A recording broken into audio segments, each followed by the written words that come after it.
Ako po nga pala si Christian Quinto. Nagtatrabaho sa Singapore International Airlines Engineering Company. 3 years na ako rito naka-stay sa Singapore. Ako isang aircraft technician. Ginagawa namin ng loob ng kabina. Kailangan namin siya troubleshoot. So naisip ko pang mga anak ko, nalulungkot ako. Yung panganay kong anak, grade 1 na. Tapos yung bunso ko, siguro by next year, papasok na siya sa eskwelahan din. Nag-decide akong mag-abroad kasi alam niyo naman sa Pilipinas, hindi na ganong kalakihan ang mga sahod. So, napag-isip-isip ko, kailangan ko na rin talaga siguro mag-ibang bansa para sa kinabukasan din ng pamilya.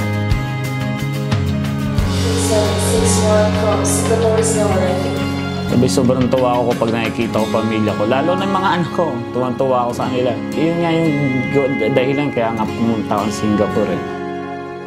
Magsasakripisyo lang ako alang-alang sa pamilya ko.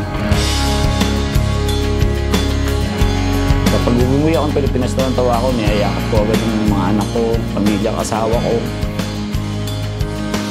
Yung parents ko nakatira sa Tarlac. Ganong malayo naman kasi ang biyahe ba ng Cavite to Tarlac.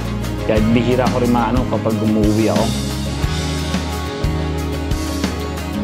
Ngayon, after na matagal na panahon, makakapiling ko na muli ang aking pamilya.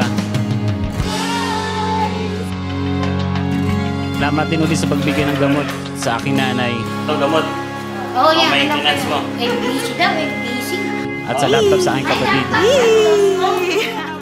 Hindi ko afford na ibigay sa kanila ang pangangailangan nila.